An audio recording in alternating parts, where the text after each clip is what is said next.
오늘은 로마서 2의 35번째, 로마서 13장 전반부 1절에서 7절까지 나누도록 하겠습니다. 오늘 로마서 13장의 제목은 국가와 사회생활의 윤리, 국가와 사회생활의 윤리가 되겠습니다. 즉 이제 13장부터는 일반 삶 가운데서 어떻게 그리스도인으로서 살 것인가, 그것에 대한 교훈이 되겠습니다. 그래서 실제적인 삶 가운데 적용되어야 될 부분이기 때문에 굉장히 피부에 와닿고 정말 중요하다고 여겨집니다. 그래서 잘 배워서 정말 하나님께 영광 돌릴 수 있는 거룩한 그리스도인이 되기를 바랍니다. 국가와 사회생활에 어떻게 그리스도인으로서 살 것인가, 그 윤리에 대해서 배우는데, 로마서 13장은 크게 이제 1절에서 7절까지 전반부, 또 8절에서 14절까지 후반부로 나눌 수 있습니다. 그래서 앞부분 또 뒷부분 소제목을 붙여보면, 앞부분은 권세에 대한 존중, 권세에 대한 존중, 권세를 존중하라, 이런 뜻이 되겠고요. 후반부는 사랑은 모든 율법의 완성, 사랑은 모든 율법의 완성이다, 이런 내용으로 되어 있습니다. 1절에서 7절까지 성경을 먼저 합독하도록 하겠습니다. 1절에서 7절입니다. 각 사람은 위에 있는 권세들에게 굴복하라. 권세는 하나님께로 나지 않음이 없나니 모든 권세는 다 하나님의 정하신 바라. 그러므로 권세를 거스리는 자는 하나님의 명을 거스림이니 거스리는 자들은 심판을 자취하리라. 관원들은 선한 일에 대하여 두려움이 되지 않고 악한 일에 대하여 되나니 내가 권세를 두려워하지 아니하려느냐. 선을 행하라. 그리하면 그에게 칭찬을 받으리라. 그는 하나님의 사자가 되어 내게 선을 이루는 자니라. 그러나 내가 악을 행하거든 두려워하라. 그가 공연히 칼을 가지지 아니하였으니 곧 하나님의 사자가 되어 악을 행하는 자에게 진노하심을 위하여 보응하는 자니라. 그러므로 굴복하지 아니할 수 없으니 노를 인하여만 할 것이 아니요 또한 양심을 인하여 할 것이라. 아멘. 네. 먼저 1절 보겠습니다. 각 사람은 위에 있는 권세들에게 굴복하라. 권세는 하나님께로 나지 않음이 없나니 모든 권세는 다 하나님의 정하신 바라. 네, 모든 권세는 하나님께로부터 나왔기 때문에 그 권세에 대해서, 권세는 하나님의 정하신 것이다. 그래서 하나님께 굴복하는 자, 하나님께 순종하는 사람은 하나님이 세우신 권세, 즉 하나님이 세우신 권세자들, 통치자들에게도 굴복해야 된다, 이런 뜻이 되겠습니다. 여기서 먼저 각 사람이라는 단어가 맨 처음에 나오는데, 이 각 사람을 원어로, 헬라 원어로 보면 파사 푸시케라고 적혀 있습니다. 우리가 알다시피 이제 푸시케는 영혼이라는 뜻이죠.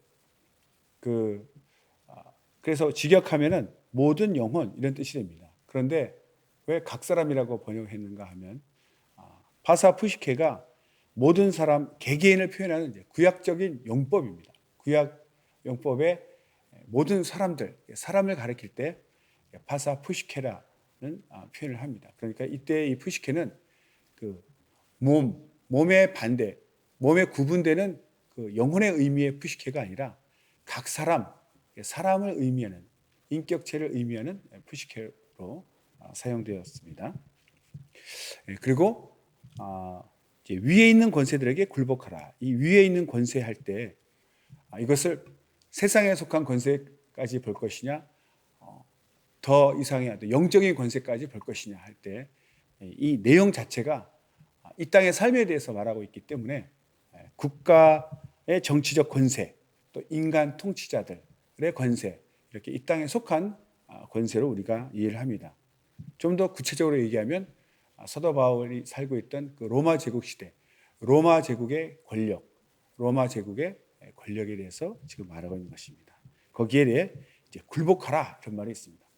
굴복이라는 한국말도 이제 순종과 굴복이 있는데, 순종보다 굴복이 좀 더 어감이 이제 강하죠. 실제 그렇습니다. 영어로도 이제 subjection이 이제 굴복이고 순종은 이제 obedience인데, 이렇게 좀 더 순종보다는 강한 어조의 엄격한 의미의 굴복이라는 단어를 쓴 이유. 그 이유는 로마 그 정치가들, 로마 관리들이 재판권이 있었습니다. 그 재판 결과에 대해서 우리가 순응을 해야 된다는 것이죠.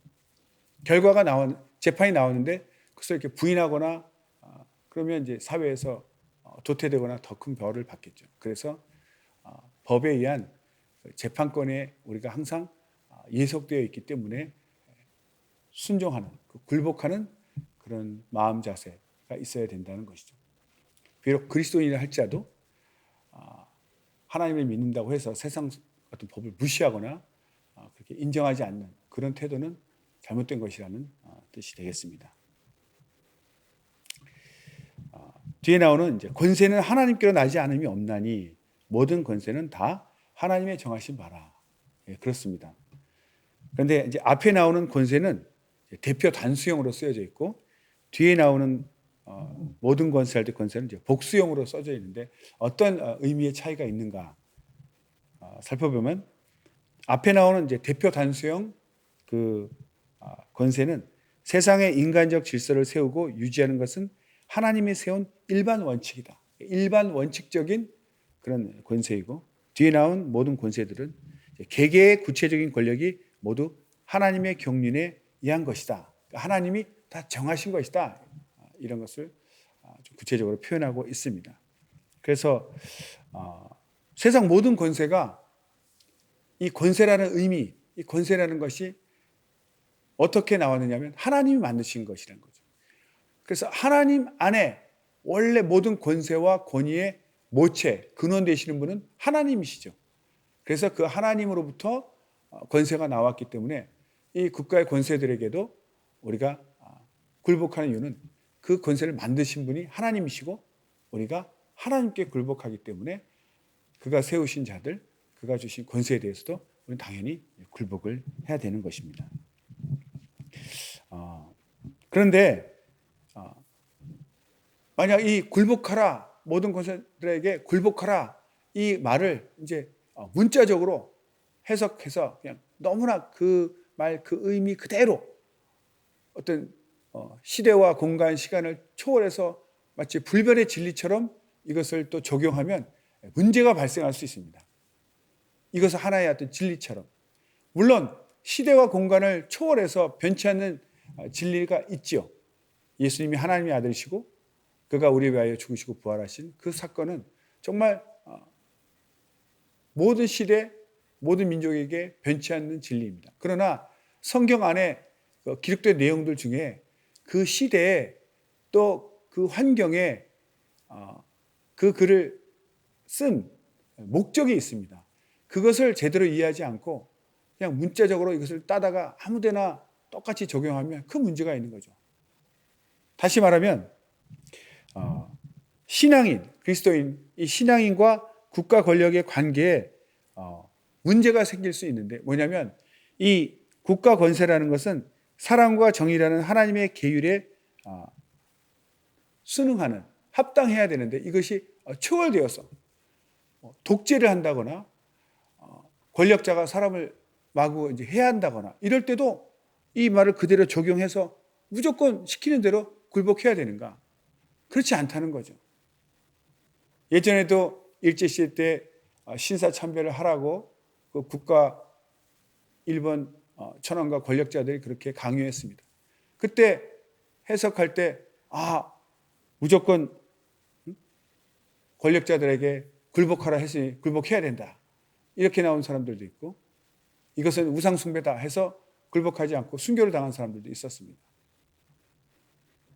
그 우상숭배라고 생각하지 않고 신사참배에 참여했던 사람들은 무슨 문제입니까? 문자적으로 그냥 그대로만 해석을 한 거죠. 그렇지 않다는 것입니다. 그렇게 되면 문제가 발생합니다. 모든 이 권세는 하나님의 계명은 사랑과 정의죠. 하나님의 권세는 사랑과 정의를 실천하는 것이 하나님의 권세입니다. 그래서 그 권세를 위임받은 국가 통치자들도 그 하나님 뜻 안에 맞게끔 통치를 해야 되는데 그것을 벗어나서 어떤 자기 사욕을 채우거나 국민들을 해하고 억압하게 되면 이것은 잘못된 통치자들입니다. 거기에 대해서는 우리가 굴복할 수 없는 거죠. 오히려 굴복하는 것이 아니라 이의를 제기하고 오히려 고쳐나갈 수 있어야 되는 것입니다. 그래서 사도 바울이 로마서를 쓸 때 그 시대에 사회적 상황이 어땠는지를 우리가 알아야 또 사도 바울이 로마서를 왜 썼는가, 왜 또 이 13장을 기록했는가, 왜 권세를 존중하고 세상 권세에 왜 굴복하라고 이렇게 가르쳤는가를 우리가 이해할 수 있어야 됩니다. 그래서 네 가지 정도로 구분을 해봤습니다. 설교 요지를 참고하면서 같이 공부하겠습니다. 첫 번째는 바울은 이상적인 국가 권력과 집행에 대해서 원칙적인 것을 언급했다. 그러니까 세상 권세자들에게, 위에 있는 권세자들에게 굴복하라 할 때 이 권세자들은 이상적인 하나님 뜻에 맞는, 하나님 뜻 안에서 정말 지극히 정상적이고 사랑과 정의를 실천하는 그런 권세자들을 의미하고 그것을 먼저 염두에 두고 그것을 전제하고 얘기를 하고 있는 것입니다. 그래서 법치주의에 근거한 로마의 권력, 법치주의에 근거한 로마의 권력이 사도 바울의 선교에 도움이 된 것을 사도 바울이 경험을 했습니다. 실제로 찾아보면 이 로마법이 근대에 만든 유럽의 근대법의 바탕이 된 법입니다. 로마가 얼마나 큰 제국을 이뤘습니까? 그 많은 인종과 풍습이 다르고 또 사상이 다른 많은 민족과 인종들을 그 다스리는 큰 제국을 만들었을 때 그들에게 모두가 통용할 수 있는, 공평하게 적용할 수 있는 법이 필요한 것이죠. 그래서 로마 제국이 그렇게 오래 갈 수 있었던 이유도 그 보평타당한 그 법이 있었습니다. 로마법. 그 로마법이 근간이 되어서 개발되고 또 연구되어져서 유럽의 그 근대법을 만들게 되는데 그 모체가 바로 로마법입니다. 그래서 이 로마 제국 시대의 로마법은 굉장히 보편타당한 이제 그 법이었죠. 그 법에 의해서 로마 제국이 다스려졌습니다. 그래서 이 사도 바울도 이 로마 제국 시대 때 로마법에 의해서 굉장히 큰 도움을 받았다. 그래서 이 법에 대해서 우리가 굴복해야 된다, 따라야 된다, 이것을 가르치고 있습니다. 그래서 로마 제국은 로마법이라는 법치주의 국가였다, 법치주의 제국이었다, 이렇게 말하고 있습니다. 그 예로 사도행전 25장 16절, 사도행전 25장 16절 읽겠습니다. 내가 대답하되 무릇 피고가 원고들 앞에서 고소 사건에 대하여 변명할 기회가 있기 전에 내어주는 것이 로마 사람의 법이 아니라 하였노라. 그렇죠. 사도 바울을 유대인들이 죽이려고 할 때 그냥 이렇게 사도 바울을 유대인에게 주면 죽일 것 같았죠. 그러나 분명히 법에 의해서는 그것이 합당치 않다는 거죠. 죄인이라면 죄가 있어야 되고 그 제목을 다 이렇게 해서 이 사람이 어떤 죄인인지, 그래서 거기에 합당한 벌이 부과가 되고 집행이 되는 것이죠. 그렇지 않고 어떤 개인의 생각과 마음에 의해서 이렇게 죄인을 다루는 그런 나라가 아니었다는 것입니다. 그리고 사도 바울도 유대인들이 죽이려고 할 때 그가 로마 시민이라는 권세가 있지 않았습니까? 비록 유대인이지만 난 로마 시민권자다, 로마 시민권이 있다 하니까 그 총독도 사도 바울을 함부로 하지 않고 일개 유대인이 아니라 로마 시민으로, 로마 제국의 로마 시민이면 최고의 권세 아닙니까? 그래서 그를 보호했습니다. 그래서 가이사라로 이렇게 피신시켜주고 또 자기는 이제 사도 바울이 가이사 앞에서 심판을 받고 싶다. 그러니까 가이사의 재판을 받고 싶다고 로마 시민권자로서 그 권리를 주장하니까 그를 호송해서 실제로 로마까지 보호하면서 로마까지 압송을 합니다.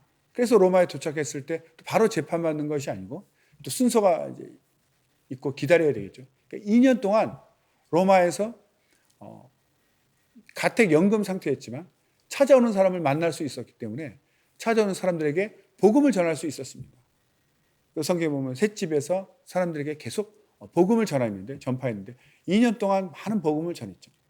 그래서 오히려 로마 법을 이용해서 사도 바울이 로마까지 안전하게 호송이 되고 로마에서 복음을 전할 수 있는, 즉 로마를 선교할 수 있는 그런 도움을 받은 것입니다. 로마 법에 의해서. 그래서 그 법을 존중하고 인정하라. 그래서 그 법을 집행하는 통치자들에게도 굴복하라. 이렇게 가르치고 있습니다. 두 번째 또 그 배경에 모든 국가의 권력이 하나님의 결정에 의해야 한다는 것은 구약 성경적 배경에 근거한다. 애굽 바로 왕은 유대인들에게는 악명이 높았으나 하나님의 섭리에 의해서 세워진 것이다. 로마서 9장 17절. 성경이 바로에게 이르시되 내가 이 일을 위하여 너를 세웠으니 곧 너로 말미암아 내 능력을 보이고 내 이름이 온 땅에 전파되게 하려 함이로라 하셨으니. 그러니까 또 이 모든 국가 권력이 하나님께로부터 나왔다는 것은 또 이 구약 성경적 배경이 있다. 유대인들은 특별히 또 알고 있는 거죠. 그 바로 왕이 유대인들에게는 나중에 나타난 바로 왕은 폭정을 행했죠. 굉장히 폭정을 행했지만 그 바로를 세운 왕을 세운 것도 하나님의 섭리, 하나님이시다는 것을 알고 있습니다. 그래서 특별히 또 비록 힘들게 하는 왕이지만 다 하나님이 하신다라는, 하나님이 권세를 주셨다라는 그런 구약적 배경을 또 갖고 있습니다. 중요한 것은 권력 그 자체의 정당성보다, 그러니까 모든 권력이 정당하다, 여기에 초점을 맞추는 것이 아니라 모든 권력의 결정권을 갖고 섭리하신 하나님의 주권, 그 권력을 누가 주었는가? 주신 분은 하나님이시다. 여기에 더 우리가 초점을 줘야 되겠습니다. 세 번째 또 상황은 무엇인가? 유대주의와의 관계. 유대교 또는 유대주의의 특징이 선민사상, 하나님이 선택한 민족이라는 것이 있기 때문에 로마 제국의 식민지 된 것이 굉장히 치욕적이고, 그래서 로마 제국을 굉장히 싫어했죠. 빨리 벗어나서 독립을 해야 된다. 그래서 독립시켜줄 메시아를 기다리고 있었습니다. 그래서 심지어는 이제 반로마적인 그 로마에 막 반대하는 그런 마음들이 있었습니다. 유대인들에게는. 그래서 이 로마 사람들은 새로 생긴 이 기독교가 유대교에서 갈라져 나온 한 종파로 봤기 때문에 유대교가 항상 로마에 대해서 반로마적인 행위를 하고 반대하는 거 알고 있었기 때문에 저 기독교인들도 로마에 대해서 반대하는 것이 아닌가, 그렇게 똑같이 유대인을 경계하듯이 기독교인들을 경계했습니다. 그래서 그런 불필요한 경계와 오해를 불식시키기 위해서 권세자들에게 굴복하고 순종해야 된다는 것을 가르치기 위해서 이렇게 13장을 기록한 것입니다. 그리고 또 유대인의 한 종파가 아닌 네 번째 보면 기독교 자체 내로, 기독교 안에서도 열광주의자들이 있었는데 그들은 그러니까 하늘의 시민권 사상, 그리스도의 왕대심, 당연한 건 아닙니까? 우리가 하나님의 시민권을 받았다, 그리스도가 우리의 왕이다. 그러니까 뭐 최고죠. 그런데 이것은 당연히 우리 영혼의 권세지만 이 땅에 살 동안은 또 육체로서 그 세상 법을 따라야 되는데, 너무나 이 열광주의자들은 내가 하나님의 하늘나라의 시민권자다, 로마 시민권보다 더 강력한 하늘나라의 시민권을 가졌다, 그리고 로마 황제보다 더 강력한 하나님의 아들이 나의 왕이시다. 그래서 그런 사상 때문에 오히려 세상의 로마 황제나 로마 제국의 법을 마구 무시하는 겁니다. 그러니까 기독교가 탄압을 받겠죠. 그것을 또 방지하기 위해서 권세자들에게 굴복해야 된다, 순종해야 된다, 세상 법, 세상 권세를 무시하면 안 된다. 그것을 알리기 위해서 이렇게 13장 기록한 것입니다. 지금도 우리 주변에 보면 이런 사람도 있죠. 열광주의자들. 세상을 아주 무시합니다. 자기가 하나님의 자녀의 권세, 하늘나라 시민권, 예수님이 우리 왕이다, 전능자가 나의 왕인데 주님 되시는데 해서 세상을 무시하는데 그것은 지극히 잘못된 생각입니다. 물론 내적으로는 그렇지만 이 땅에서는 당연히 법을 지키면서 살아야 되는 것이죠. 2절 보겠습니다. 2절. 그러므로 권세를 거스린 자는 하나님의 명을 거스림이니 거스리는 자들은 심판을 자취하리라. 당연하죠. 권세를 주신 분이 하나님이시니까 그 권세를 거스린다는 것은 그 권세 주신 하나님을 거스리는 것이니까 당연히 심판을 받게 된다는 것이죠. 그래서 당연히 이제 순종해야 되겠지만 만약 가이사가 자기 권세의 한계를 넘어서 하나님 자리에서 경배받기를 원한다면 우리는 어떻게 해야 될 것인가?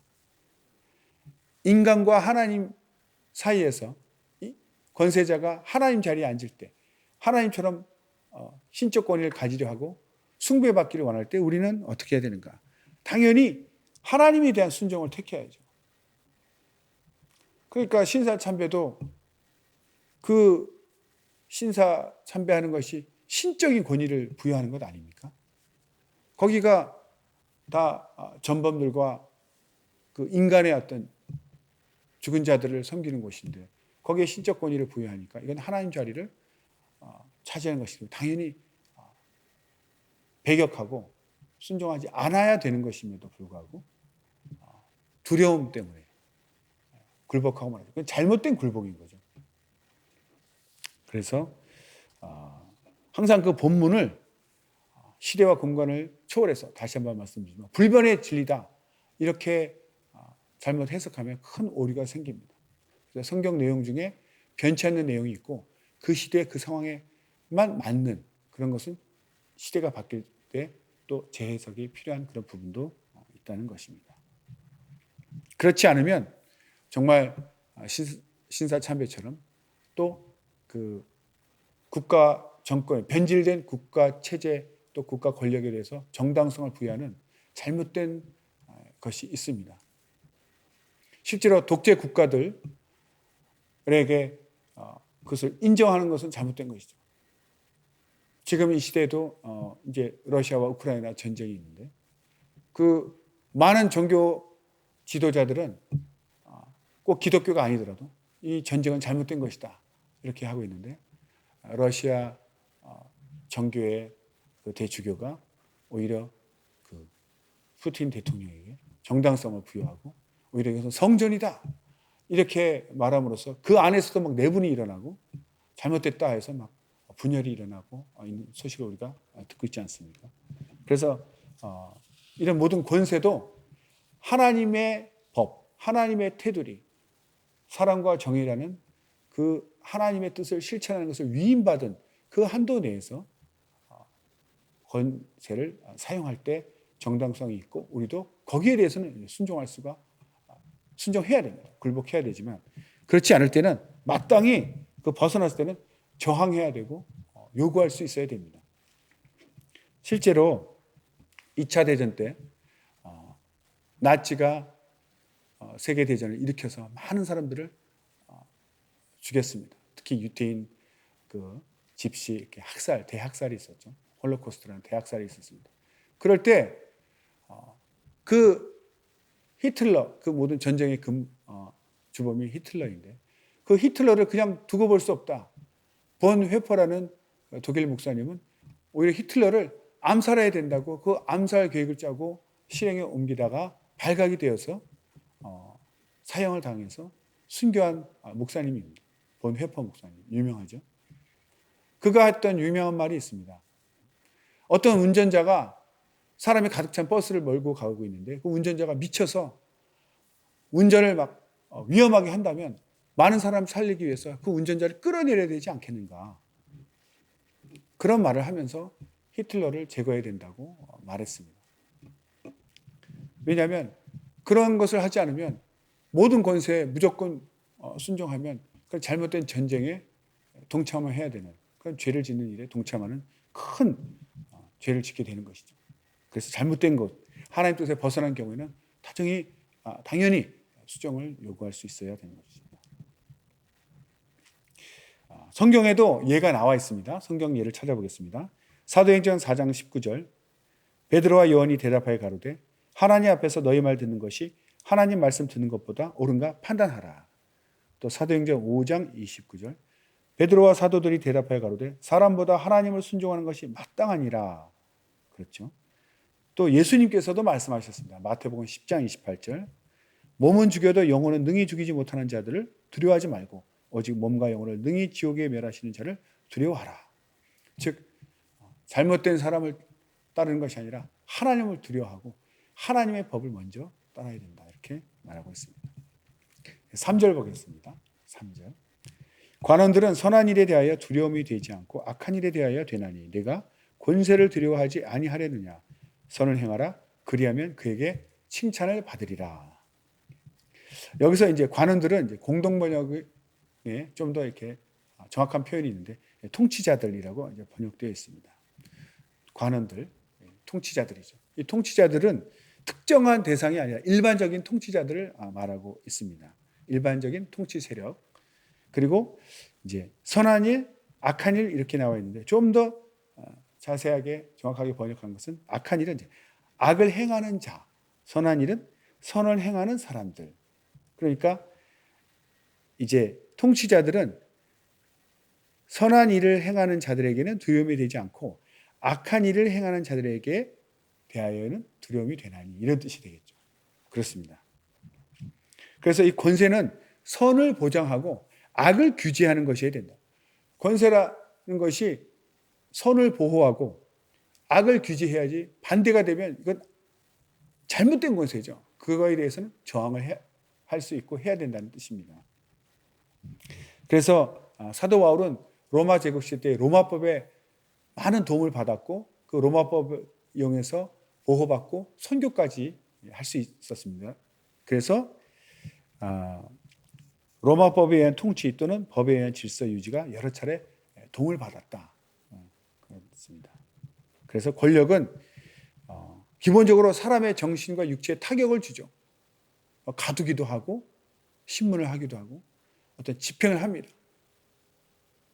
그래서 권력 자체가 두려움을 줄 수 있습니다. 그러나 그것은 죄를 지은 사람들에게 두려움이 되는 것이지 죄를 짓지 않는 사람에게는 전혀 두려울 일이 없는 것이죠. 우리가 죄를 짓지 않고 정상적으로 법을 잘 지키며 살 때는 아무런 억압을 느끼지 않고 두려움을 느끼지 않습니다. 그러나 이렇게 죄를 지으면 항상 벌을 받을까 봐 이렇게 도망다니게 되는 거죠. 그래서 뒤에 보면 선을 행하라 그리하면 그에게 칭찬을 받으리라. 어떤 이 칭찬을 받는다는 것이 적극적으로 어떤 상을 받는다 이런 의미보다는 선을 행하면 두려움이 없어진다. 즉 법을 지키며 살면 두려움이 없다. 그래서 권세에 대한 억압이나 두려움을 느끼지 않는다. 이런 뜻이 되겠습니다. 4절 보겠습니다. 그는 하나님의 사자가 되어 내게 선을 이루는 자니라. 그러나 네가 악을 행하거든 두려워하라. 그가 공연히 칼을 가지지 아니하였으니 곧 하나님의 사자가 되어 악을 행하는 자에게 진노하심을 위하여 보응하는 자니라. 네, 우리가 이게 자연스럽게 당연하게 우리가 이제 받아들일 수 있습니다. 권세라는 것이 어떤 기본적으로 적극적으로 어떤 선한 일을 하는 그런 어떤 의미보다는 악을 제거하고 악한 것을 제거하고 질서를 유지하는 그런 어떤 의미의 권세입니다. 그래서 대다수의 선량한 국민들을 보호하고 유익하게 하기 위해서 그 소수의 악한 자들을 규제하는 그것이 권세의 어떤 본질이다. 그렇게 설명합니다. 그래서 통치 권력을 인간들에게 하나님께서 세우셨는데 그 하나님의 원래 목적을 이해하기 위해서 염두에 둘 사항들이 좀 있습니다. 첫 번째는 이제 천지창조에서 나타나듯이 하나님은 기본적으로 질서와 조직, 이것이 하나님의 속성이다. 질서와 조직을 갖추는 것이 하나님의 속성. 그래서 인간 세계에도 하나님이 인간 세계를 만드셨기 때문에 어디 가나 질서를 존중하고 조직이 필요하죠. 조직을 만들어집니다. 그다음 두 번째, 질서와 조직을 통해서만 교회와 성도가 이 땅에서 보호받고 사명을 감당할 수 있다. 질서가 없고 조직이 없이 이렇게 일이 되는 것이 없습니다. 교회도 항상 질서가 있고 조직이 있고 이 땅에 또 질서가 있고 조직이 있어야 그 안에 교회도 보호를 받는 것이죠. 우리가 이제 무법천지라는 말을 쓰는데 질서가 없고 법이 없으면 그야말로 정말 힘 가진 자들이 자기 뜻에 마구 휘두르기 때문에 얼마나 많은 사람이 두려움을 떨게 됩니까? 그래서 법과 질서가 필요한 것이죠.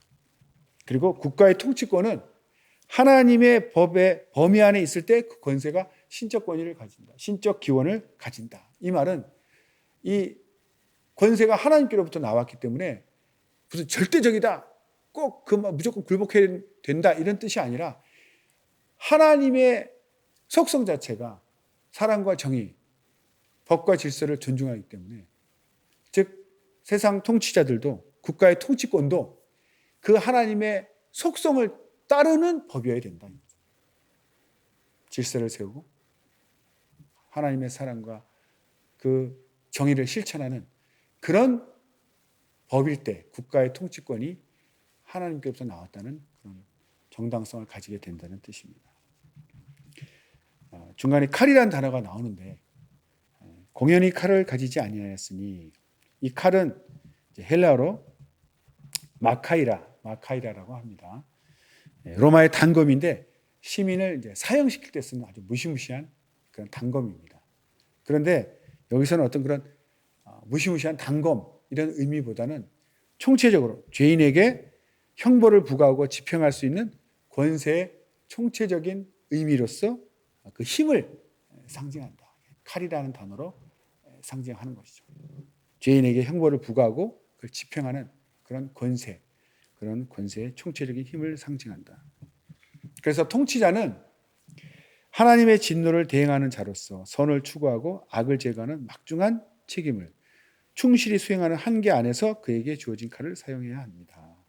이것은 무엇이냐면 이 본문에 이 통치자들은 하나님의 사자, 하나님의 일꾼이 되어서 악을 행하는 자들에게는 두려움의 대상이 되고 또 하나님의 진노하심을 보응하는 자다. 하나님을 대신해서 하나님의 진노를 대신해서 그 법을 집행함으로써 하나님을 대신해서 하나님의 진노를 집행하는 그런 자가 곧 통치자들, 하나님의 사자라고 지칭을 했습니다. 그래서 우리는 이 세상의 통치자들, 그 법을 우리는 존중하고 거기에 굴복을 해야 됩니다. 지켜야 됩니다. 내가 하나님의 시민권자라고 하나님의 자녀라고 최고라고 또 최고이신 하나님의 자녀라고 세상법을 무시하는 것은 정말 무지에 소치고 오히려 교회가 탄압받고 그런 교회 그런 목사님들이 있죠. 예, 그건 절대 정말 해서는 안 될 일입니다.